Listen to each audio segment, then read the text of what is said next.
Hai guys, jadi hari ni saya nak buat summary tentang buku Rich Dad Poor Dad, tentang apakah yang orang kaya ajar pada anak mereka dan apakah yang orang miskin dan orang biasa tidak ajarlah pada anak mereka. So buku ini sangat famous, sangat padu, tapi mungkin korang nak baca sebab tebal kan, saya nak baca pun lama. Jadi untuk hari ni saya akan summarizekan dan saya akan cuba sesuaikan ilmu yang terdapat di dalam ini untuk audiens Malaysia, sebab penulis ni orang US, so mungkin tak masuk sangat lah. Jadi saya akan relatekan dengan Malaysia dan pengalaman saya dalam dunia finance ni semualah. Jadi jom kita mulakan. Jadi lesson yang keempat adalah sejarah tentang cukai dan kekuasaan yang ada di dalam sebuah company. Jadi ayah kaya Robert Kiyosaki ini, dia telah pun set up company dan company ini dia gunakan untuk mendapatkan advantages, kelebihan dari segi apa? Daripada segi cukai dan perbelanjaan. Itu bermaksud orang kaya melindungi mereka punya kekayaan melalui company, corporation daripada segi kelebihan tax dan perlindungan daripada lawsuit. Sebagai contoh, di Malaysia ada yang kerja sendiri, ada yang enterprise dan ada company Sdn Bhd. So kat Malaysia, kerja sendiri ataupun enterprise adalah satu entity yang sama lah, tax yang sama, manakala satu lagi adalah yang berbeza, iaitu company yang Sdn Bhd. Jadi tax untuk orang yang bekerja adalah sangat-sangat tinggi, manakala tax untuk company, corporation adalah lagi rendah lah daripada orang yang bekerja tadi. So di sini saya letakkan gambar lah tax untuk orang yang bekerja, makan gaji lah ataupun enterprise, di mana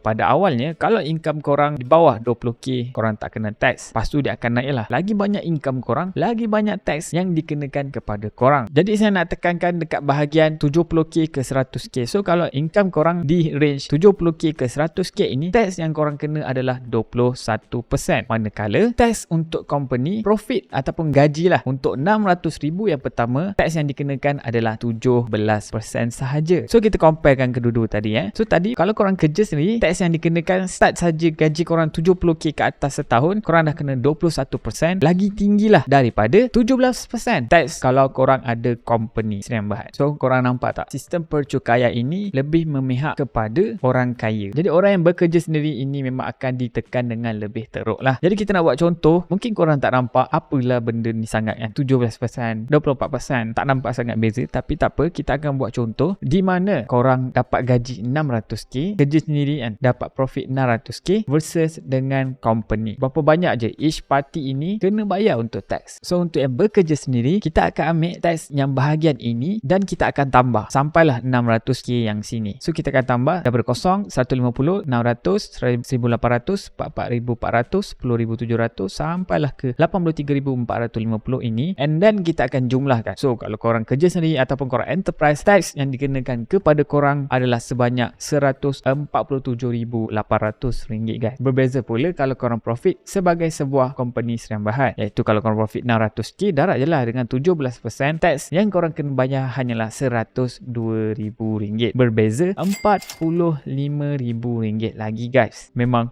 wah, beza macam tu tanpa ada sebarang sebab pun. Ini belum campur lagi benefit claimable business expenses yang company tu buat. So mereka akan cuba deduct sebaik mungkin, barulah mereka akan declare profit dan barulah mereka akan kena tax. So orang kaya, mereka akan guna company mereka untuk spend dulu, barulah kena tax. So tax yang mereka kena bayar jadi sikit. Kalau orang biasa pula, mereka akan kena tax dulu, barulah boleh spend. So makin banyaklah kena bayar tax, menyebabkan makin kuranglah duit mereka nak spend at the end. So pengalaman saya lah dalam buka company Sdn Bhd dan juga enterprise, memang benda ini memang sangat-sangat legit, sangat-sangat berbeza lah kalau korang ada company Sdn Bhd dan juga enterprise. Tetapi kalau ikut accountant saya, selagi korang punya profit tak melebihi 100k, dia kata better jangan buka lah Sdn Bhd. Sebab apa? Untuk company Sdn Bhd, korang kena bayar yuran tahunan COSAC, and then kena ada accountant, and then korang kena bayar audit fee tahunan dan macam-macam fee lagi lah. So menyebabkan selagi korang tak profit lebih daripada 100k, better lah jangan guna Sdn Bhd ni. Sebab fee tahunan nak maintain Sdn Bhd ni kira cincai lah 10k lah cost untuk korang maintain Sdn Bhd ni. Selagi tak capai tahap tu, better korang stay kat enterprise sajalah. So kita pergi ke lesson yang kelima. Orang kaya dia akan invent money, dia akan cipta duit. So minda kita ini adalah benda aset yang paling power yang kita ada. So korang kena mantapkan daripada segi financial intelligence, kebijaksanaan kewangan. So kebijaksanaan kewangan ini melibatkan 4 aspek. Pertama adalah financial literacy. Korang boleh baca financial statement tentang sesebuah company itu dengan sangat-sangat nak mudah dan faham lah kan basically. Yang kedua adalah investment strategies. Korang kena pakar dalam strategi pelaburan kerana investing ini adalah sains dalam korang membuat duit. Ketiga adalah understanding supply and demand. Benda yang sangat-sangat basic tapi lagi cepat korang faham, lagi cepat korang belajar, lagi cepat korang observe keadaan supply and demand ini, lagi senanglah korang nak grow in future. Dan yang keempat adalah korang perlu understanding the law. Korang kena aware lah dengan regulation supaya korang boleh take advantage terhadap regulation tersebut dan dalam masa sama korang tidak melanggar regulation tersebut dan buat benda yang pelik-pelik. So sebaik saja korang dah ada kebijaksanaan kewangan ni, korang kena mula take action. Korang kena ada keberanian dalam mencipta kekayaan korang. Biasa dalam dunia nyata ini, bukan orang yang pandai dapat pergi jauh, tetapi orang yang berani. So korang punya minda dah mantap, korang kena berani take action, korang kena beranilah untuk mula melabuk. Sebab korang pun tahu, korang tak akan kaya lah selagi korang duduk tepi je menunggu konon perfect timing ataupun buy the dip, while the market pula tak akan tunggu korang. Market akan rally, tinggalkan korang tanpa korang sedari kalau korang asyik tunggu je. So nak tak nak kena take action lah at one point. Jadi lesson yang keenam dalam buku ini, work to learn, don't work for money. Kerja untuk belajar dan jangan kerja untuk duit. Which is kalau kita dengar memang tak masuk akal langsung lah penulis buku ni kan. So masuk job bagi dia adalah just over broke. So jangan bangga sangat lah bila ada job tu. So basically dalam buku ni kata dah alang-alang kita terpaksa kena cari kerja untuk survive kan, bayar duit makan, duit rumah semua. At least korang carilah kerja yang berkualiti, kerja yang boleh bagi kita skill yang function untuk masa depan. So elakkan cari kerja yang tak membantu kita lah untuk membina skill. Macam contoh saya lagi, saya dulu buat Foodpanda, memang gaji kau-kau, setiap minggu dapat RM1,000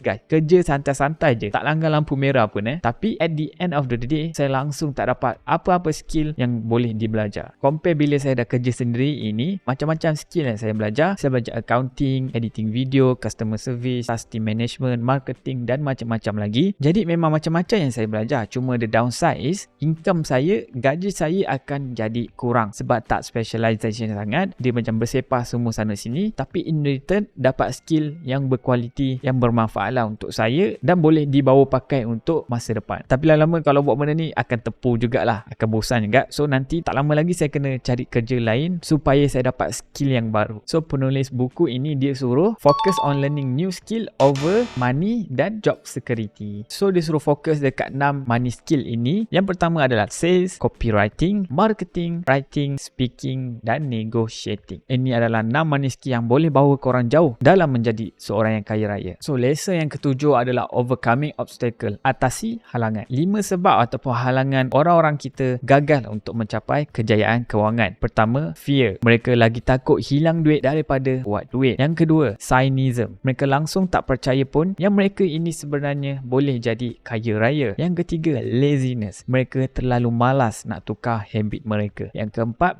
bad habits. Cara mereka spend duit ditentukan oleh habit mereka, bukannya guna fikiran mereka. Dan yang kelima adalah arrogance. Mereka berlagak, mereka langsung tak nak dengar nasihat orang lain. So dalam nak overcome fear ini, orang kaya pun adalah mereka punya fear. Mereka akan takut jugalah nak hilang duit ni. Tapi macam mana mereka deal dengan perasaan takut ini? First, mereka akan belajar kau-kau tentang dunia kewangan. So apabila mereka mengambil risiko, mereka akan ambil calculated risk. Mereka akan cuba belajar sebanyak mungkin dan apabila mereka take risk itu, mereka dah tahulah. Mereka dah cuba sebaik mungkin untuk optimalkan keadaan itu tetapi tidak berjaya. So mereka dah prepare physically dan mentally. Tapi yang paling penting sekali, bila mereka gagal, mereka akan anggap ini adalah pelajaran untuk mereka supaya tak buat silap yang sama. Manakala orang yang miskin pula akan terkaku bila rugi dan takutlah untuk invest buat selama-lamanya sebab dah ada bad experience, iaitu hilang duit kan, which is logik je bila difikirkan balik. Tapi itu yang membuatkan orang yang belum kaya ini menjadi kaya. Mereka tetap mencuba, cuba dan cuba walaupun gagal berkali-kali. Kalau mereka ada 10% je peluang nak jadi kaya, pada percubaan yang ke-10 setelah 9 kali gagal, mereka akan jadi kaya raya guys. So perasaan takut tu memang real. Semua orang akan ada, tak kisahlah miskin dan kaya. Cuma orang kaya akan embrace ketakutan itu, while orang miskin pula akan lari jauh-jauh. So overcome cynicism. Orang yang selalu ragu-ragu dengan kebolehan dia sendiri untuk jadi kaya, mereka akan lepaskan apa-apa peluang untuk buat duit. Opportunity untuk jadi kaya dibiarkan berlalu saja di depan mata mereka. Sebab apa? Sebab mereka ragu-ragulah. Mereka akan cuba cari 1001 sebab bagaimana ia tak akan berjaya, tapi tak pernah cuba pun. Mereka lebih suka suka play it safe. While orang kaya pula akan cari 1001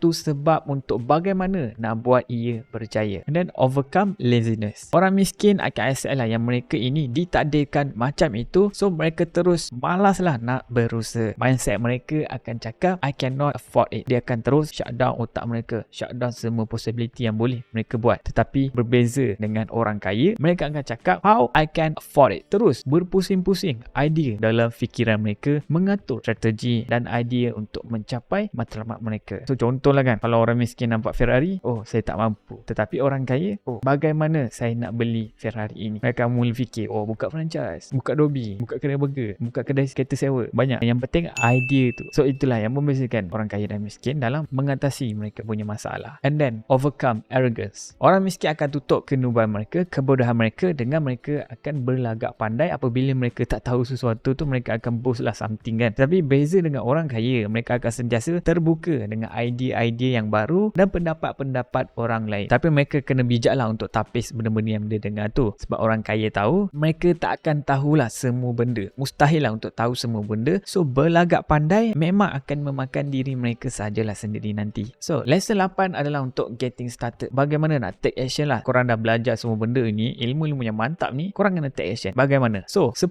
step untuk menjadi kaya raya lah kan. So yang pertama, korang kena find a purpose. Cari sebab, cari big why. Apa yang korang boleh buat untuk terus push limit diri korang supaya korang boleh pergi lebih jauh setiap hari dengan konsisten. Second, korang kena make daily choice, pilihan harian, aktiviti harian yang boleh bawa diri korang ke versi yang korang nak jadi pada masa depan. Actually korang boleh predict lah korang akan jadi kaya atau miskin dengan daily habit korang saja. Contohnya, kalau korang makan McD banyak-banyak pula hari tu, apa akan jadi? Korang akan jadi gemuk in future kan. So itu adalah the power of habit. Kalau korang set up korang punya habit harian korang tu betul, korang akan jadi kaya. Kalau korang set up tak betul, korang akan jadi miskin. Ini adalah power of habit guys. Step yang ketiga, korang kena cari kawan dengan berhati-hati. Penulis buku ini suruh jangan dengar apa orang miskin ni cakap. Mostly mereka akan kata apa sahaja yang kau buat ni tak akan menjadi, tapi dia tak pernah buat pun. Dia akan sembang je, dia akan downkan kau padahal dia tak pernah try. So kalau korang jumpa dengan orang macam tu, korang lari jauh-jauh lah. Itu contoh je lah. Yang keempat, korang kena master lah apa yang korang belajar. And then korang kena terus cari benda yang baru. So penulis cakap kau akan jadi apa yang kau belajar. Dia sama macam you are what you eat. Zaman sekarang ni information dah bersepah, tak macam zaman dulu. So siapa yang dapat belajar skill baru yang paling banyak, paling cepat dan boleh utiliskan ke semua information yang bersepah tu tadi, dia akan jadi lagi valuable dan boleh pergi jauh. So step yang kelima adalah develop self-discipline. Always bayar diri sendiri dahulu. Jika korang buat benda ini, korang punya asset akan sentiasa grow. So yang keenam adalah pay for good advice. Kalau korang nak cepat atau nak skip proses belajar-belajar itu semua, jangan malu untuk bertanya dengan pakar-pakar dan bayarlah servis kepakaran mereka. Duit yang korang bayar tu, ROI dia berlipat kali ganda dengan ilmu yang korang dapat tadi. Hasil mereka buat eksperimen, hasil mereka kaji, hasil mereka belajar, try and error selama bertahun-tahun tu, tapi korang dapat instantly guys. So ROI dia korang jimat masa lah sebenarnya. So step yang ketujuh, get something for nothing. Bila kita buat apa-apa investment, cuba untuk dapatkan balik modal kita secepat yang mungkin. Sebab sebaik saja korang dapat pulang modal, hati korang akan tenang, tidur pun akan nyenyak, malah dapat passive income berterusan pula lepas tu. And kalau dia flop pun korang tak kisah, sebab korang dah dapat lah modal korang balik kan. Lepas tu dapat passive income lagi. So step yang ke-8, gunakan aset untuk membayar kemewahan korang. Orang kita biasanya akan pinjam duit untuk beli barang-barang mewah macam loan kereta Mercedes, buat loan untuk rumah banglo 3 tingkat. Tapi ini bertentangan dengan cara orang kaya. Mereka akan beli aset dulu dan passive income daripada aset itulah yang akan belikan apa-apa saja kemewahan yang mereka nak tadi.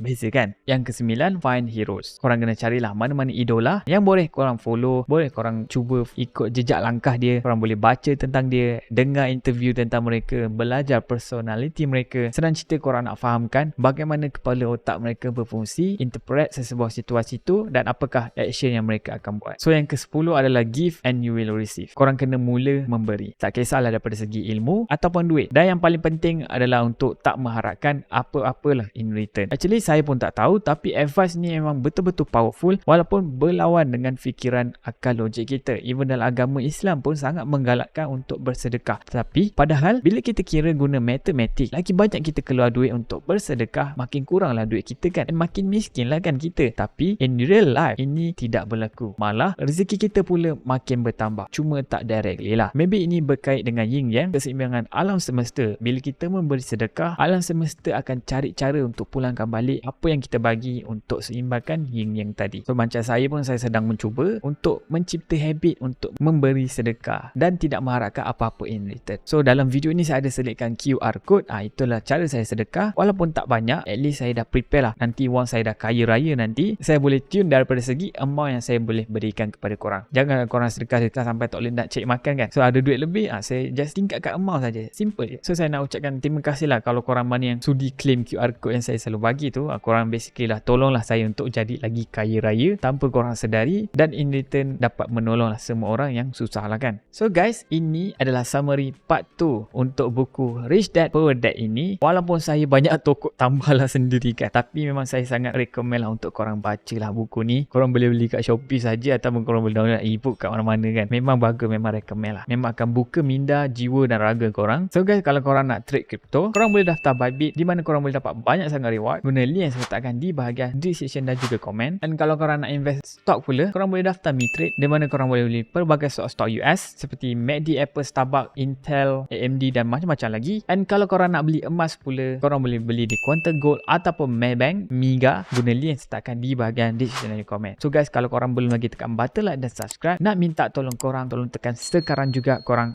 memang terbaik. So guys, kita jumpa lagi pada video akan datang. Ciao.